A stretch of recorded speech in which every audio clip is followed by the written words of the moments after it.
नमस्कार दोस्तों। क्या बिगाड़ के डर से ईमान की बात नहीं कहोगे? करीब 100 साल पहले लिखी गई प्रेमचंद की कहानी पंच परमेश्वर में किरदार की जुबान से निकली ये लाइन दिमाग में तब कौंधने लगती है जब सच बोलने का जोखिम लेने का वक्त होता है।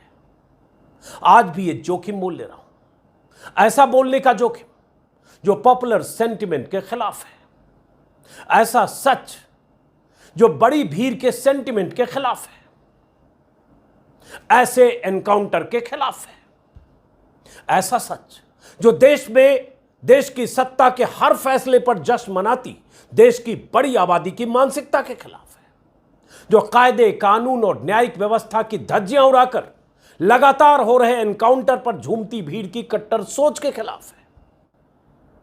फिर भी बिगाड़ की चिंता छोड़कर ईमान की बात करने का जोखिम मोल ले रहा हूं। वो ये कि संविधान और कायदे कानून से चलने वाले इस देश में बड़े बड़े गुनाह की सजा देने के लिए अदालतें हैं, कानून की किताबों में दर्ज धाराएं हैं, जेलों की सलाखें हैं, फांसी के फंदे हैं, उम्र कैद से लेकर फांसी तक की सजाओं के प्रावधान हैं। अगर न्यायिक प्रणाली में कुछ खामियां हैं तो भी फैसला अदालत से ही होना है, यही होना भी चाहिए। सुप्रीम कोर्ट ऐसे एनकाउंटर को लेकर कई बार सवाल उठा चुका है और साफ निर्देश भी जारी कर चुका है।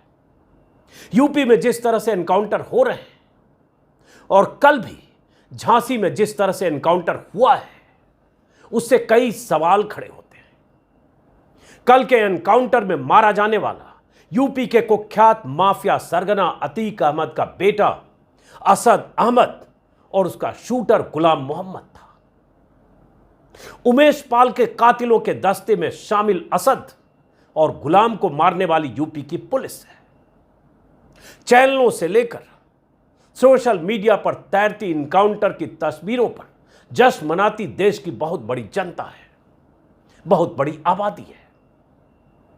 मीडिया के तमाम साथी हैं, बीजेपी के नेता हैं, माफिया को मिट्टी में मिला देंगे जैसे बयान देने वाले योगी आदित्यनाथ की शान में कसीदे पढ़ने वाले समर्थकों की बहुत बड़ी फौज है। ठीक किया ठोक दिया, ठीक किया शूट किया, ठीक किया मिट्टी में मिला दिया, वाह योगी जी वाह।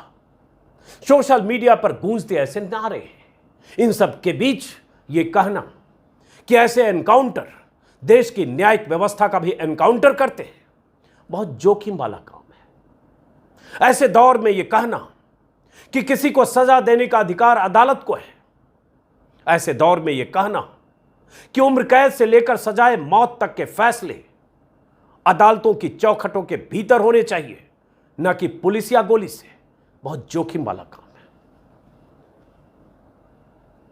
पॉपुलर सेंटिमेंट के खिलाफ जाकर अपनी बात कहने के तमाम खतरे हैं। गालियों की बौछारों से नवाजे जाने की आशंका है।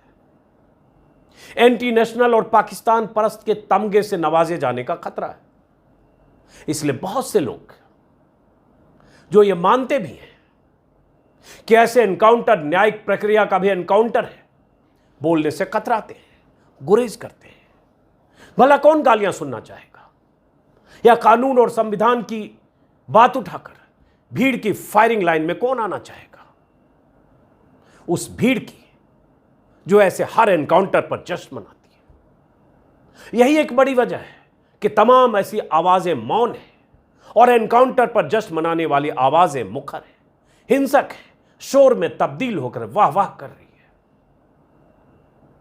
इसमें कोई शक नहीं कि अतीक के बेटे और उसके शूटरों ने जिस ढंग से उमेश पाल को उनकी देहरी तक पहुंचकर मारा था, गोलियों से जख्मी होकर भागते उमेश पाल और उनके सुरक्षा कर्मियों पर गोलियों और बमों की बारिश की थी, उसके बाद हर हाल में इन सबको सख्त से सख्त सजा मिलनी ही चाहिए थी, चाहे वो सजा फांसी क्यों न होती। लेकिन यह सजा अदालत से मिलनी चाहिए थी। मिली पुलिस की गोलियों से। पुलिस की एक थ्योरी है जिसकी हकीकत जांच से पता चलेगी। जिन लोगों ने उमेश पाल पर गोलीबारी के वीडियो देखे, ऐसे कातिलों पर उनका खून खौलना भी स्वाभाविक है। लेकिन क्या यह उमेश पाल के परिवार को इंसाफ देने का तरीका सही है?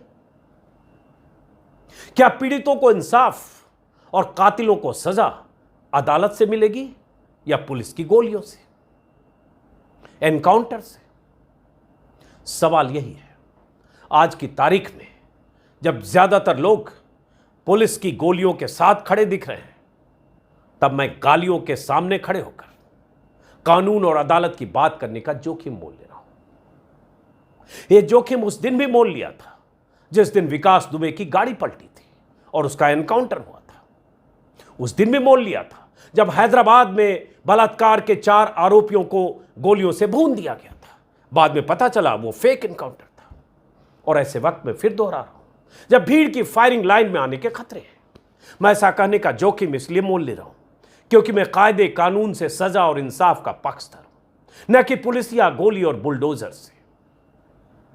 कल से सोशल मीडिया पर बहुत से लोग एक लिस्ट शेयर कर रहे हैं जिसमें यूपी के ऐसे बाहुबलियों के नाम हैं जो एक खास बिरादरी के माफिया हैं, दबंग और आपराधिक इतिहास वाले नेता हैं। उस लिस्ट में उनके नाम के साथ उनके खाते में दर्ज मुकदमों की संख्या है, उनके इलाके का जिक्र है। नाम पर एक बार आप नजर डालिए। कुलदीप सेंगर, ब्रजेश सिंह, धनंजय सिंह, राजा भैया, सोनू सिंह, मोनू सिंह, चुलबुल सिंह, विनीत सिंह, पिंटू सिंह, उदयभान सिंह, अजय सिंह, सनी सिंह और ऐसे बहुत से सिंह ऐसे नाम वाले खास बिरादरी के माफिया के तौर पर इस लिस्ट में दर्ज है। कुछ लोग सवाल पूछ रहे हैं कि इस लिस्ट में शामिल माफिया के खिलाफ योगी ने बुलडोजर और गोलियों का इस्तेमाल क्यों नहीं किया? क्या बुलडोजर और गोलियां उनके लिए ही हैं जिनके नाम अतीक और मुख्तार जैसे हैं? अगर योगी भरी विधानसभा में कहते हैं कि मैं ऐसे माफिया को मिट्टी में मिला दूंगा, तो तालियां तो बजती हैं, लेकिन सवाल यह भी उठता है कि इस लिस्ट में जो माफिया दिख रहे हैं उनमें से कितने मिट्टी में मिला दिए गए? मुकदमे सब पर हैं, गुनाह की मोटी फाइल सबके नाम खुली है। क्या सरकार का एक ही रवैया हर तरह के माफिया के लिए है? उमेश पाल के कातिलों या फिर ऐसे दुर्दांत अपराधियों से किसी तरह की सहानुभूति का कोई सवाल ही नहीं उठता है। सवाल उन्हें सजा देने के तरीके पर है। वो कातिल थे, कत्ल किया, सबूत सामने है, लेकिन सजा देने का तरीका, ये सवाल चंद लोग ही सही लेकिन वो पूछ रहे हैं। तभी तो यूपी काडर के पूर्व आईएएस अधिकारी ने सूर्य प्रताप सिंह ने ट्विटर पर लिखा, एनकाउंटर में मारे गए अपराधियों के प्रति कोई संवेदना नहीं, लेकिन फेक एनकाउंटर न्याय व्यवस्था पर कुठाराघात है। हालांकि मैं कहूंगा अभी फेक है या नहीं है यह जांच से पता चलेगा। उन्होंने लिखा, अपराधियों को पकड़िए, कोर्ट से फांसी तक की सजा दिलवाइए। एनकाउंटर पॉलिटिक्स वोट के लिए धर्म आधारित नहीं होनी चाहिए। हर जाति धर्म का माफिया मिट्टी में मिले। कुछ लोग न्यायिक प्रक्रिया का हवाला देकर इस एनकाउंटर को गलत ठहरा रहे। ऐसे बहुत सारे लोग ट्विटर पर लिख रहे हैं क्योंकि इस एनकाउंटर पर सवाल है, जो तस्वीरें हैं उसमें भी सवाल है। दूसरी तरफ यूपी पुलिस है जो एनकाउंटर में मारे गए अपराधियों की घेराबंदी और मौके के अनुरूप उन्हें मौत के घाट उतार देने की कहानी बयान कर रही है। बता रही है कि कैसे फायरिंग की, कैसे भागने की कोशिश की और जवाबी कार्रवाई में उन्हें मारना पड़ा। यूपी के डीजीपी राजकुमार विश्वकर्मा का वो बयान है जिसमें वो कह रहे हैं कि सीएम की मंशा के अनुरूप माफिया और अपराधियों के खिलाफ अभियान जारी रहेगा। योगी ने पुलिस की पीठ भी ठोक दी है और मीडिया मिट्टी में मिलाने के पुलिसिया तरीके पर झूम भी रहा है। यह कोई पड़ताल नहीं कर रहा है कि क्या असद और गुलाम की फायरिंग के बाद पुलिस की जवाबी फायरिंग में दोनों ढेर हो गए या कहानी कुछ और है। कहीं कहानी बाकी एनकाउंटर की तरह तो नहीं कि पकड़ा और ढेर कर दिया, क्योंकि पब्लिक डिमांड ही ऐसी थी। यह पता कैसे चलेगा? इसका पता तो जांच से ही चलेगा, लेकिन क्या इसकी मुकम्मल जांच होगी कभी? जैसी जांच की बात सुप्रीम कोर्ट ने कई बार कही है ऐसे एनकाउंटर के मामले में। सुप्रीम कोर्ट के निर्देशों का पालन करते हुए एनकाउंटर की क्या पड़ताल होगी? यह सवाल अपनी जगह कायम है, लेकिन पूछने से आज लोग या तो डर रहे हैं या परहेज कर रहे हैं। एनकाउंटर को लेकर सुप्रीम कोर्ट ने समय समय पर क्या कहा है उस पर भी हम आगे बात करेंगे। सुप्रीम कोर्ट के जजों के फैसले में क्या कहा गया है उस पर भी बात करेंगे, लेकिन पहले थोड़ी बात अतीक अहमद के खौफ के साम्राज्य और योगी की कार्रवाई पर, मंशा पर। अतीक अहमद की गुंडागर्दी और उनके गुनाह की मोटी फाइलों के बारे में मैंने अखबारों में काफी कुछ पढ़ा है।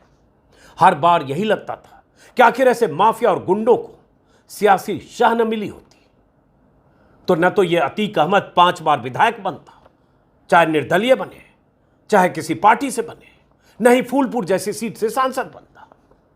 एक टांगे वाला का बेटा हत्या, अपहरण, मारपीट और गुंडागर्दी के तमाम हिंसक और डरावने हथकंडे अपनाता हुआ माफिया डॉन बनता हुआ चुनावी सियासत में मजबूत जमीन तैयार करता रहा। जो भी उसकी राह का कांटा बना उसे गोलियों के दम पर साफ कर दिया गया। कुछ डर से पीछे हटे और कुछ गोली खाकर दुनिया से रुखसत हो गए। प्रयागराज के ही राजू पाल ने अगर उसके भाई के खिलाफ अतीक के भाई को चुनौती देकर, चुनाव लड़कर और जीतकर उसके सियासी वजूद को चुनौती देने की कोशिश की तो उसे गोलियों से भून दिया गया। यहां तक कि गोलियों से छलनी बीएसपी के विधायक राजू पाल के बेजान जिस्म पर अस्पताल तक में गोलियां बरसाई गई। ऐसी कहानियां बिखरी पड़ी हैं। अतीक अहमद ने खौफ का ऐसा साम्राज्य बना लिया था कि कोई उसे चुनौती नहीं दे सकता था। इसकी एक बड़ी वजह थी अतीक के माथे पर सियासी सरपरस्ती। अतीक ने बीते 30-35 सालों में सैकड़ों करोड़ की जायदाद बना ली, करोड़ों की जमीनों पर कब्जे किए। न सिर्फ इलाहाबाद जो अब प्रयागराज है, बल्कि आसपास के कई जिलों में लोगों से डराकर उसकी लाखों करोड़ों की जमीनें कौड़ियों के भाव लिखवा ली। अपने समर्थकों की ऐसी फौज तैयार कर ली जो उसकी गुंडागर्दी के बाद भी उसके साथ लामबंद होते रहे। उसे निर्दलीय तौर पर भी जिताते रहे और किसी पार्टी का उम्मीदवार बना तो भी जिताते रहे। यह अलग बात है कि बाद में हारने भी लगा। अतीक की गुंडागर्दी के बारे में तमाम डरावनी कहानियां हैं। अतीक ने अपने बेटों को भी गुनाह के अपनी दुनिया में शामिल कर लिया। इसके बारे में भी कई कहानियां, कई वीडियो हैं। छोटी उम्र में ही अतीक ने अपने बेटों को पिस्टल चलाने की ट्रेनिंग दे दी थी। ऐसे कुछ वीडियो भी वायरल है। जब 12-14 साल की उम्र में उसका एक बेटा अली एक समारोह में दनादन फायरिंग करता दिख रहा है। अतीक के 2 बेटे अहमद और अली अब जेल में, 2 छोटे बेटे अहजम और अबान बाल सुधार गृह में, और करीब 20 साल का 19 साल का तीसरा बेटा असद जेल के बाहर था। वही अतीक के धंधे को संभाल रहा था। उसी ने उस दिन फायरिंग की थी और वही अब मारा गया है। मुलायम सिंह यादव और मायावती से लेकर अखिलेश यादव के सरकारों में मिले संरक्षण का ही नतीजा था कि अतीक से लेकर मुख्तार जैसे डॉन ने यूपी में अपराध का इतना बड़ा साम्राज्य बना लिया। सत्ता में पैठ की वजह से उनका कोई कुछ बिगाड़ नहीं पाया। लेकिन सवाल तो यह भी है कि क्या गुनाह की दुनिया में, गुनाह की दुनिया के रास्ते अतीक और मुख्तार जैसे लोगों ने ही सियासत में अपना पांव जमाया? यह ब्रजेश सिंह से लेकर धनंजय सिंह और ब्रजभूषण शरण सिंह जैसे बाहुबली भी हैं। पिंटू सिंह, चिंटू सिंह, टुनमुन सिंह, न जाने कितने सिंह, वो भी तमाम चेहरे हैं जिनका सोशल मीडिया में तैर रही तस्वीरों में नाम है, जिक्र है। क्या इस लिस्ट में शामिल कई नाम ऐसे नहीं हैं जिन्हें बीजेपी राज में पुलिस की गोलियों या बुलडोजर का डर नहीं है? क्या ये किसी खास बिरादरी का होने की वजह से बेफिक्र नहीं है? इनमें से कितनों को मिट्टी में मिलाने की तैयारी हो रही है? यूपी के पूर्व सीएम अखिलेश यादव ने अतीक के बेटे असद और शूटर गुलाम मोहम्मद के एनकाउंटर के बाद ट्विटर पर लिखा, झूठे एनकाउंटर करके बीजेपी सरकार सच्चे मुद्दों से ध्यान भटकाना चाह रही है। भाजपाई न्यायालय में विश्वास नहीं करते हैं। आज के हालिया एनकाउंटरों की भी गहन पड़ताल हो और दोषियों को न छोड़ा जाए। सही गलत के फैसलों का अधिकार सत्ता का नहीं होता है। यह अखिलेश यादव ने कल एनकाउंटर की खबर के बाद ट्वीट किया। यही बात अखिलेश यादव ने मीडिया के कैमरों के सामने भी कहा कि यूपी में फेक एनकाउंटर हो रहे हैं। अखिलेश के इस बयान के बाद बीजेपी की पूरी ब्रिगेड उन पर टूट पड़ी। पूरी ट्रोल आर्मी ने अखिलेश यादव और मुलायम सिंह यादव के साथ अतीक अहमद की तस्वीरें वायरल करते हुए उनके पुराने रिश्तों को लेकर बहुत कुछ लिखा। यह बताया कि आप लोगों की सरपरस्ती में वो इतना बड़ा माफिया डॉन बना। लेकिन जवाब में तस्वीरें ऐसी भी आई जिसमें अतीक अहमद योगी राज में योगी के मंत्री नंद गोपाल नंदी के साथ दिख रहे हैं, हंसते मुस्कुराते हुए, आत्मीय क्षण। नंदी प्रयागराज की ही एक सीट से विधायक है बीजेपी के। अपने अंदाज में सवाल तो यूपी की पूर्व सीएम मायावती ने भी उठाया, लेकिन ज्यादातर विपक्षी नेताओं ने एनकाउंटर पर सवाल उठाने के खतरे को समझकर चुप्पी साध ली। पता नहीं वो खतरा मैं क्यों बोल रहा, लगा बोलना तो चाहिए। सियासी आरोप प्रत्यारोप अपनी जगह है, लेकिन इसमें कोई शक नहीं कि अतीक अहमद को सियासी संरक्षण मिलने का ही नतीजा था कि उसने खौफ का ऐसा साम्राज्य बना लिया था। यही बात मुख्तार अंसारी को लेकर भी कही जाती है, लेकिन यही बात सोशल मीडिया पर वायरल हो रही इस लिस्ट में शामिल तमाम बाहुबलियों के लिए भी कही जाती है, जिन पर वैसी कोई कार्रवाई होती नहीं दिख रही है। नाम तो मैंने पहले ले ही लिया, यहां स्क्रीन पर आप पढ़ लीजिए। योगी आदित्यनाथ को पता है कि ऐसे एनकाउंटर से उनका वोट बैंक बढ़ने वाला है। उन्हें पता है कि ऐसे एनकाउंटर के बाद बहुसंख्यक आबादी उनकी सियासी जमीन को और मजबूती करेगी। तभी तो वो मिट्टी में मिलाने वाला बयान भी देते हैं और पुलिस या गोली के दम पर मिट्टी में मिलाने के कवायद भी हो रही है। लेकिन इस लिस्ट में शामिल नामों को छोड़कर ऐसा लोग कह रहे हैं।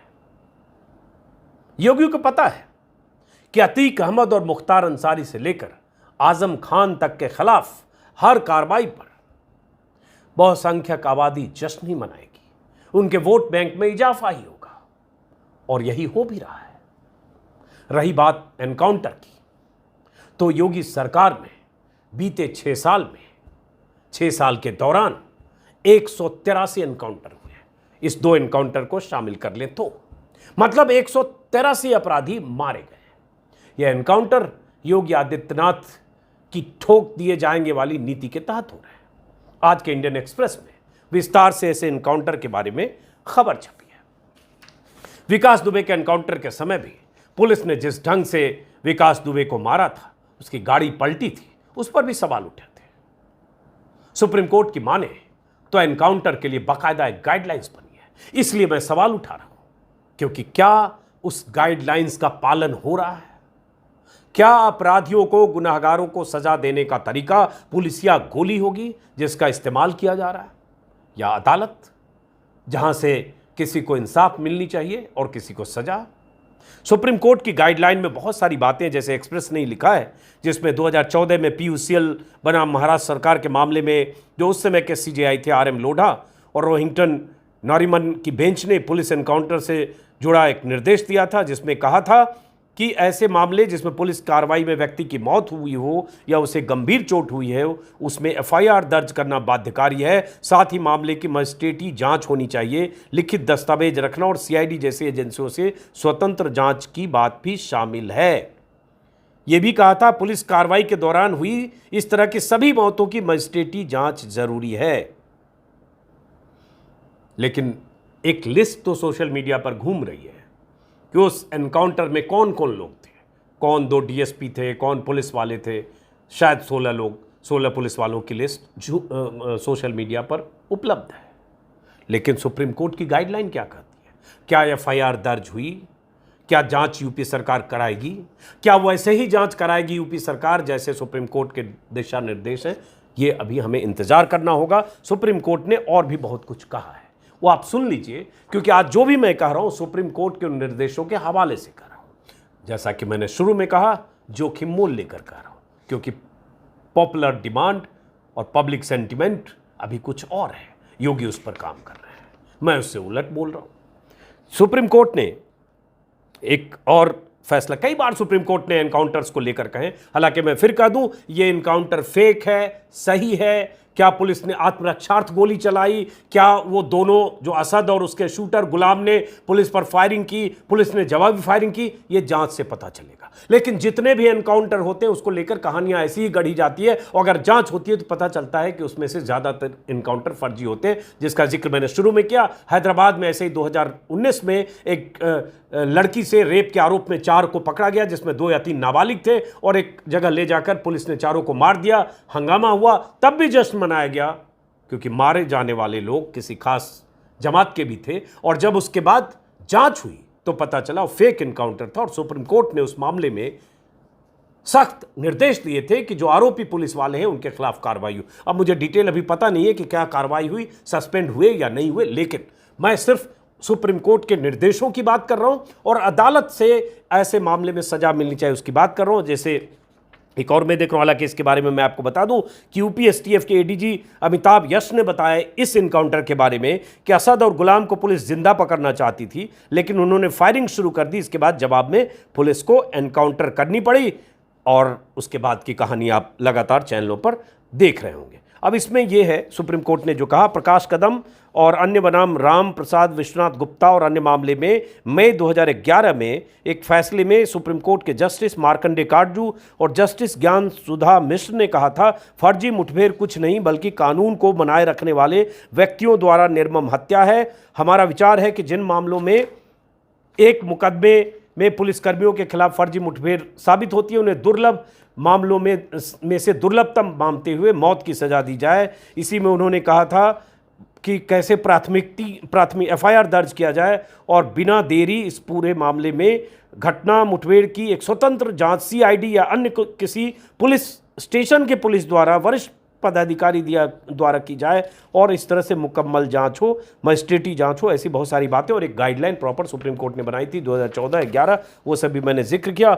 एनएचआरसी की भी गाइडलाइन है, हालांकि एनएचआरसी की भूमिका हाल के वर्षों में हमने देखा है कि एनएचआरसी की भूमिका कहाँ कितनी एक तरह से मौन दर्शक की तरह एनएचआरसी है। इसी में एक और है सुप्रीम कोर्ट के जो एनकाउंटर पे गाइडलाइन है, उसमें कहा गया है पुलिस फायरिंग में होने वाली सभी मौतों के मामले में सीआरपीसी की धारा 176 की तरह के तहत मजिस्ट्रियल जांच की जानी चाहिए। ऐसे मामलों की सूचना तुरंत राष्ट्रीय और मानवाधिकार आयोग को देनी चाहिए। एनकाउंटर के पुलिसकर्मियों को अपने हथियार फॉरेंसिक और बैलिस्टिक एनालिसिस के लिए सरेंडर करना चाहिए। घटना के तुरंत बाद संबंधित अधिकारियों को न परमिशन दिया जाए न वीरता पुरस्कार दिया जाए अगर किसी तरह का शक है तो। अब इसमें सवाल उठता है कि ये सब जाँच कौन करेगा और कैसे होगी। उसी तरह से मानवाधिकार आयोग की गाइडलाइन है कि चूंकि पुलिस इस मामले में खुद शामिल है, इसलिए सीआईडी या किसी स्वतंत्र जांच एजेंसी को जांच सौंपी जानी चाहिए। 4 महीने के अंदर जांच पूरी होनी चाहिए।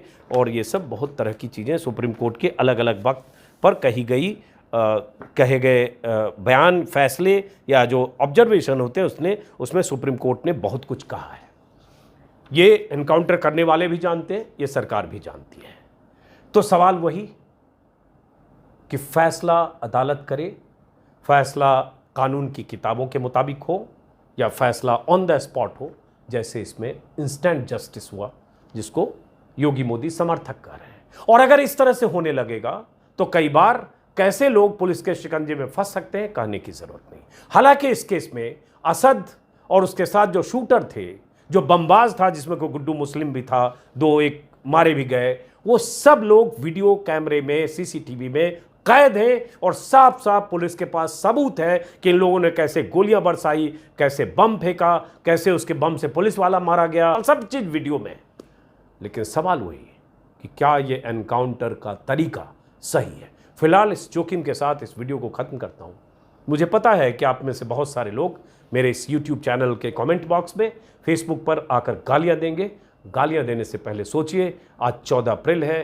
बाबा साहब को याद करते हुए, संविधान को याद करते हुए, क्या जो कुछ हो रहा है वो संविधान, आइन और कायदे कानून के दायरे में रहकर हो रहा है।